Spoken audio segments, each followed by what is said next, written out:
And right now we welcome our political commentators. It's a very good morning to Dale Husband and Ben Thomas. Kia ora korua. Morena. Hey, Kathryn. And season's greetings. Indeed, it's getting to that time, isn't it? Although still plenty to go through the Parliament, as we might talk about. That's the kind of attitude that is wrecking our economy. I was reading that. Tracy Watkins' column yesterday in the Sunday Star Times. Don't let Christopher Luxon hear you say that. Weeks of productive work left. Exactly, all the way through to 5 p.m. on the 24th. And then you can have a day off. Right, let's start with the rates cap policy announced. A variety of views. It's a bit like trying to sort of put a lid on something where there's too much in it. Does the stuff just go somewhere else? With that most unfortunate analogy, what's your take on the policy, Ben?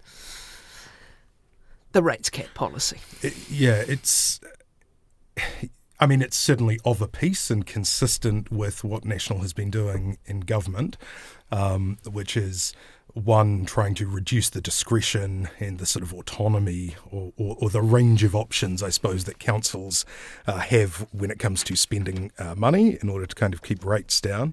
It's this constant pull and push between Labour and national governments as to are councils sort of like small governments in their cities and districts, or are they a sort of delegated kind of part of the government that just has a few functions that they're meant to do. And it's interesting because it's not just a rates cap, on that same theme. It's also a rates floor. So there's a minimum band as well. 2 to 4, is it not? Between, say, 2 to 4% is the sort of mooted sort of range. And Simon Watts, the Minister for Local Government, said that's because, councils have found themselves in trouble with people campaigning on zero rates increases because we know their rates do rise. So it's really, look, we're just giving you a wide range of options, a 2% band to make your own decisions here. But also I think what it signals is, more in terms of what this government has been doing to move towards sort of user pays for services. So the rate Which some local body politicians have warned against. We're going to have to just start charging for things or charging more for things. Yeah, absolutely. And I think that's a feature, not a bug, which is, if you want to introduce new services, those will tend to have to be user pays rather than absorbed by the rates increases. And of course, it is this sort of, slow diminishment of local government and its broad powers, which we saw under the previous government as well. And I think is just a recognition that you do need sort of scale in terms of the amalgamation of smaller governments. 2029 this happens. I'll come to you in just a moment, Dale, but I just want to make this other point first. The other thing is, we were just talking to Tom Hunt. A lot of places outside of Tāmaki Makaurau are about to get water rates for the first time. And of course we know this is the big infrastructure expenditure that local government is facing. Estimated it's over hundreds of billions of dollars over 30 years. So, okay, the 2 to 4% looks really nice on your current rates bill, but that's not going to be what the whole picture looks like, Ben. No, that's right. And I think, with water will be partially user pays in the sense that you'll see more metering around the country. So that's right. A lot of it is just kind of, shifting it out, putting things into different jars with labels on them, etc. As I said, what do you do when things don't fit in your little cap? Essentially, I think both of our previous governments have been essentially shepherding local government through the stages of grief towards their eventual, end. But their costs don't diminish. Bring you in, Dale. Tāmaki Makaurau, the Mayor of Auckland, Wayne Brown, has just said this won't work. What are you seeing in terms of what it's going to mean as a kind of a blanket cap? Well, I like the talk of water because I want to find some Gravenstein apples. Would be one thing I'd just like to throw in the apple corridor this morning. Right. Gravenstein, I'll put the request in. Yes, thanks very much. Hard to find. Well, again, we're seeing a government who just wants to meddle everywhere it can. It seems that they want to eradicate councils and the operations. I mean, responsible councils would be wise to move cautiously, but to have an edict on high from Wellington, again, reminds me of the housing situation where councils have been forced to accommodate these delusions of grandeur, and we've got houses going up left, right and centre, all demanded out of Wellington. Councils are, at the moment, I think any responsible council would try to keep their rates low. As far as the National Coalition going in and dictating terms here, not applicable until 2029. I don't think it's a vote winner for them at all. And like I say, responsible councils should be keeping their rates in check. Otherwise, people will oust them, obviously. But they're dealing with things like climate mitigation. Some councils have got very big expenditure on climate mitigation, especially some of the smaller ones that have got small numbers of ratepayers. But we don't want to be following the lead roading, from Wellington, who are denying anything to do with it, and the Paris Accord turning their backs on that as well is another reminder that we shouldn't necessarily be guided by these political tourists that come and go out of Wellington. Those who've described it as kind of like a well-placed ploy, well, that was Phil Goff. Someone else called it a well-placed trap. What are they alluding to, Ben? You're never going to get into trouble beating up on local government. We talk about sort of trust surveys and approval ratings. By and large, councils operate at a threshold around about 25% sort of approval or positive ratings. That's the baseline, right, around the country.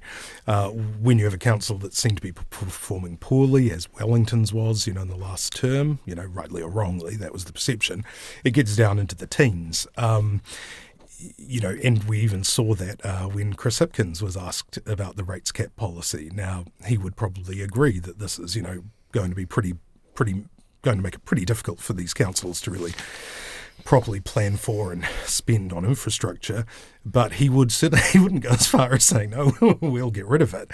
And in fact, he cautioned councils about their high rates increases. So this is Labour's problem all over, Dale, isn't it? I don't know if you had a definitive response about what they're going to do with the pay equity situation, which put billions back into the Excel spreadsheet of the current finance minister. And again, are they going to campaign on not having a cap on rates? They're just holding off, waiting for the coalition to implode. And they are. People are getting jack of the way that they're handling issues. Certainly from Tau Māori, frustration is at an all-time high. If you look at working class people too, they just recognise that the coalition are going forward with an arrogance we haven't witnessed before. So Labour are just sitting on, in the wings and watching support for the coalition slowly subsiding. And one thing, the frustration that many New Zealanders have felt with the way that they've carried themselves in this term, the only mitigating factor is every day we get a bit closer to an opportunity to have our say once again, and perhaps there'll be a significant change. But Labour, I've been a bit disappointed. They haven't come out and said, listen, we'll repeal this. We're not following that. I mean, even Winston came out and said he'd repeal the regulatory standards bill. I'm looking for some bravery from Chris and his team as well, that's Hipkins, to do likewise. Why are you laughing, Ben? Well, no, just you're allowed to. I don't know that. I don't know that Winston Peters would necessarily be the lead that Chris Hipkins should be following. But he might need him, Ben. But look, there is certainly a developing scenario, I think, and I think it was the beginning of the year I was on this show, and there was a discussion about should Labour be releasing more policy and crafting more of a narrative. And I think at that point I said, well, you don't get between a government and its problems. And that's actually been borne out pretty well. Currently the largest single party in polling terms consistently. What was it? Talbot Mills had them at 38% or something, which seems like a bit of an outlier, but and they will need to sort of refine those policies and actually take a stand on something before the election. But they would be pretty happy right now just sort of standing out and observing. Tomorrow we've got the RMA reforms likely released, or certainly in the next day or two, Dale. And this again is this we're expecting National have been talking about two acts. The National Built Environments Act and a Planning Act, I think. Oh, goodness, help me out with the names. Natural Environments and Planning. And Planning Act, yeah. Again, is Labour going to have to take a stance on this, or is it just going to take another wait and see on this? We do need to see what's proposed, but what is anticipated, I don't know if you heard Geoffrey Palmer this morning, is yet more kind of streamlining potentially, and fewer layers, fewer hurdles, fewer hoops for developers. But again, might Labour just keep its powder dry? Well, I think that's exactly what they're doing at the moment too, and it's proving to be a pretty good strategy for them. They don't need to say very much at all. So, Chris Hipkins no doubt will come out with some firmer policies in the new year. Barbara Edmonds is poised to come out with some fiscal commentary as well. But no, at the moment, I think they're playing from the age-old political copybook, and as Ben touched on, just sort of sit back and watch the other side fall to pieces. Is there some back-channeling going on, do we think? Has it begun yet? It was David Seymour who a week ago pounced on a statement that Winston Peters made. It was when he said he would repeal the regulatory reform legislation, and said, he's getting ready for Labour. And there's been a few indications that some back-channeling might have started. We do expect Mr Peters to leave himself with options going to the election, don't we? I wouldn't necessarily say that back channels are happening. Look, the New Zealand First Caucus, guys like Winston Peters, Shane Jones, the Chief of Staff, Derek Paul, look, they're very popular amongst their colleagues. They have a lot of friends. They talk to a lot of people. And so I certainly don't think that there is anything along the lines of, would you be interested in coming to the coalition? That's how it works. Nothing like that. But they are, of course, they're maintaining their relationships, which already exist across Parliament. And, I think just in a general sort of civility sense, that's a good idea for our Parliament. It would be pretty sad if people were sort of ignoring each other in the hallways and couldn't have a beer together anymore. So no, I think this talk of sort of back channels is overstated. Is overstated. Now to Pāti Māori, a week, goodness me. The legal challenge was brought by Mariameno Kapa-Kingi, and it was successful. Mariameno, it was successful. And is she now, in the interim, reinstated into the party? I think the AGM's coming. Your reporting's been leading this all the way, Dale. Can you catch us up? Every day there's something new. Yeah, and maybe not. I mean, you could see the AGM over the weekend yesterday. In fact, it's pretty bland.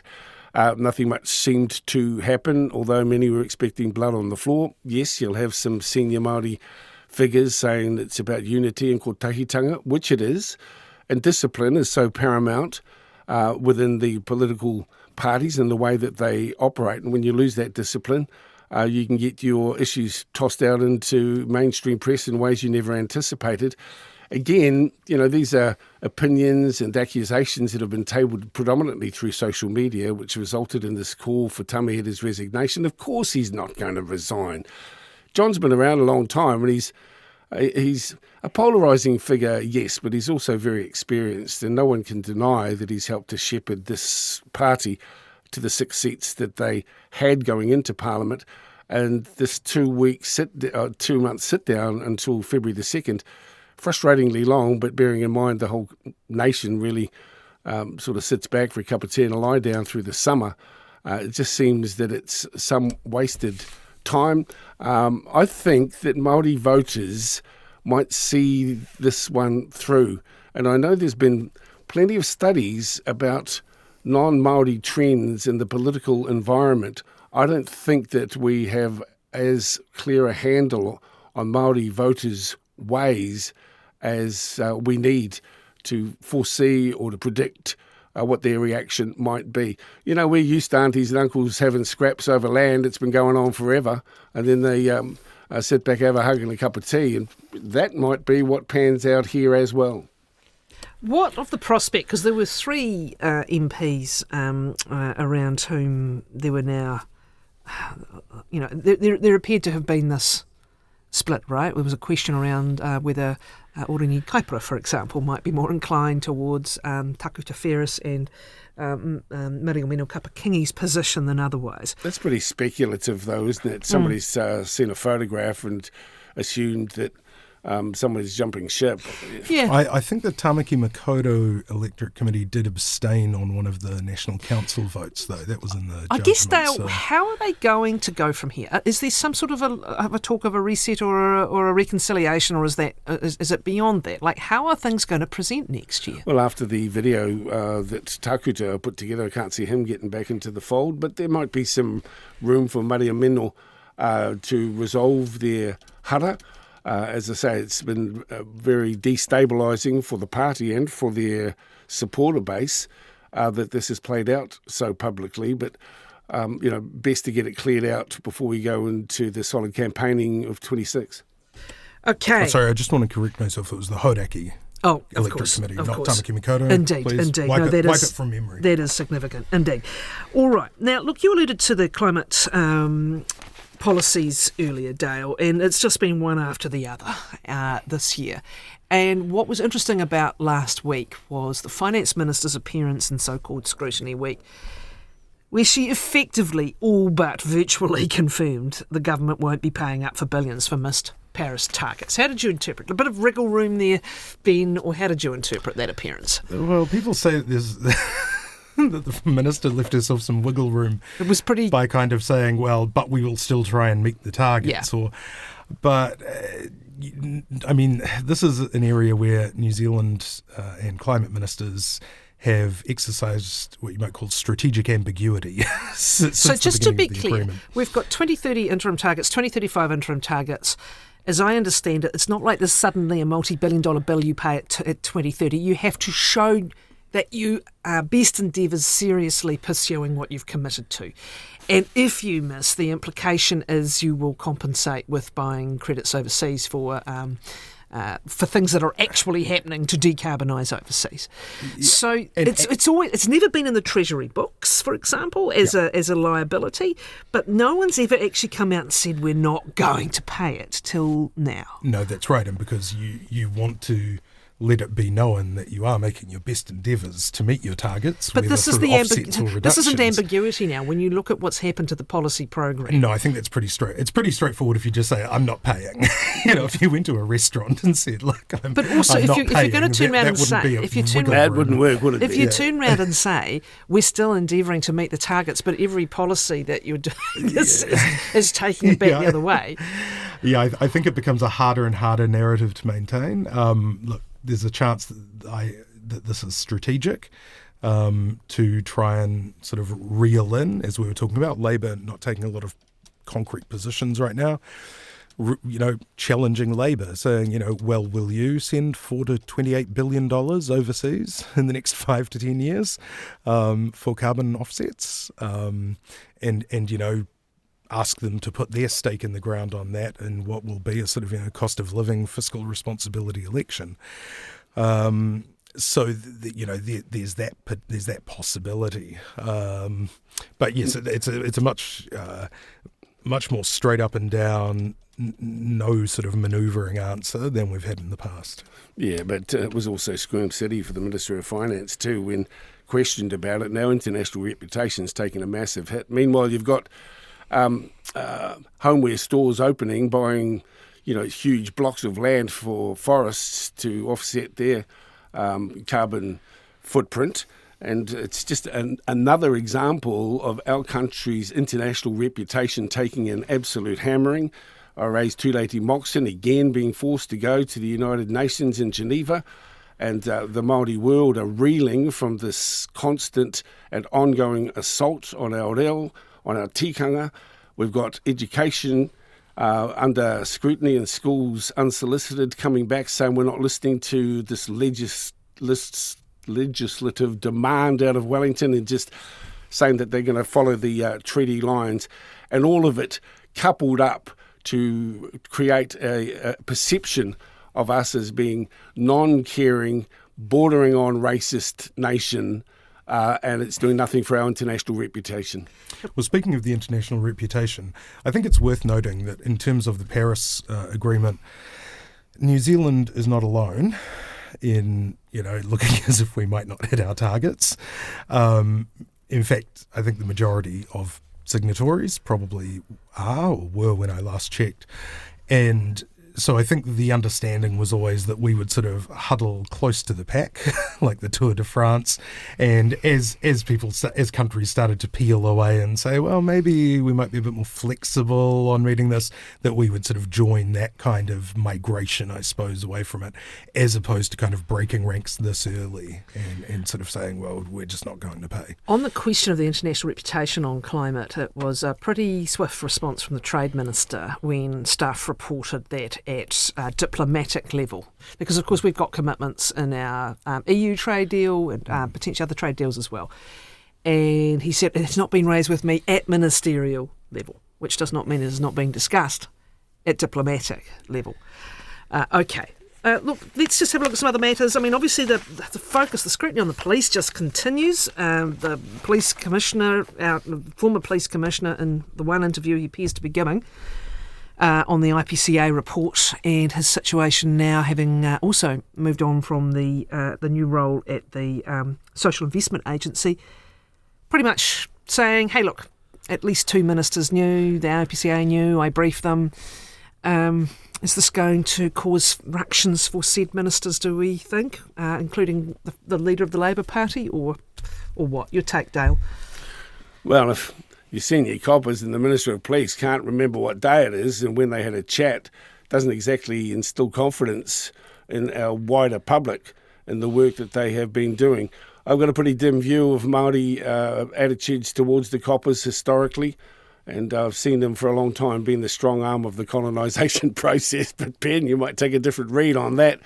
And what's been going on there at the highest level is an absolute shocker and an embarrassment. And heads need to roll. Not sure whose, but I tell you what, I don't see too many people banging on the door to line up to enrol to be coppers down there in Porirua. There are still 3 current serving police officers who are subject to a KC inquiry, as well as those who have moved on from the police executive in advance of that IPCA report coming out. What did you make of yesterday's Q&A? Is it going to become an issue for these politicians or no? Look, I think it'll continue to bubble away on social media. This doesn't seem like there's a lot that you could hang those allegations on. I think Costa admitted that. He said there's nothing in writing.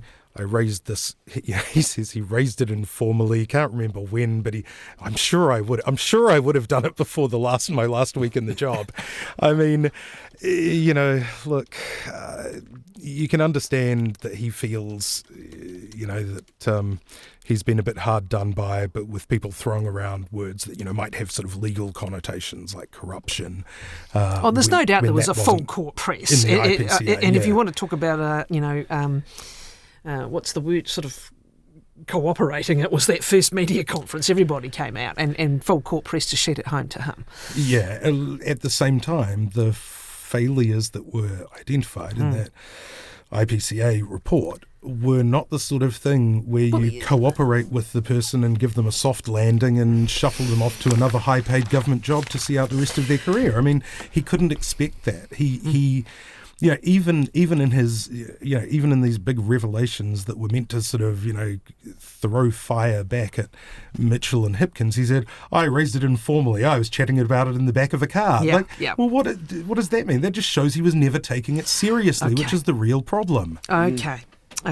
And why are you raising it if you're not either investigating or ensuring that someone at some point had investigated the substantive allegations? It's just should it ever have been a matter of your personal judgment? These are questions we might have asked. The invitation remains open. Just finally, the government's book still heading backwards, I think, in the latest drop of what the numbers were a week or so ago. And the big one is the Haifew, was it the Haifew or was it the Christmas one? What do they call that? The Defu, is it?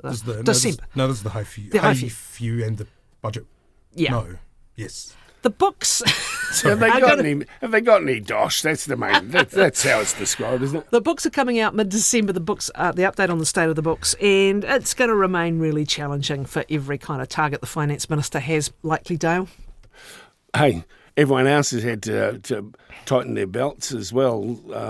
It's not good reading, as I've mentioned before. Plenty of people are bailing out, but still, this beautiful land we live in, you guys, it's worth fighting for. So I guess we're on the same boat together. Money might be tight. We just got to pull our heads in and sort of hunker down and sort of work our way collectively through it. But certainly it's such a precious land we live in that it's worth the struggle. That sounds like a preview of the finance minister's speech. She's In a taking couple of notes, weeks' Dale. time. He's taking notes. Don't look at the books.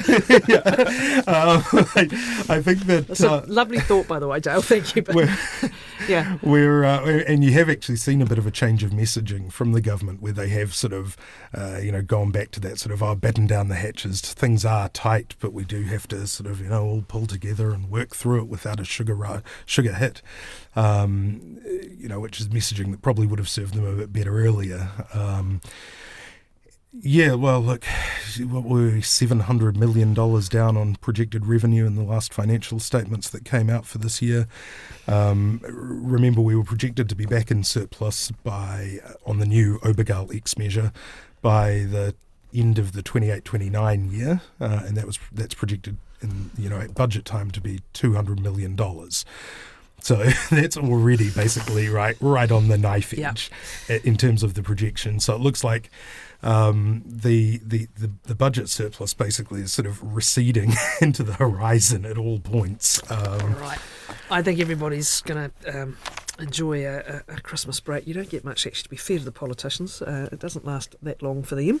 But certainly it has been another challenging and interesting year.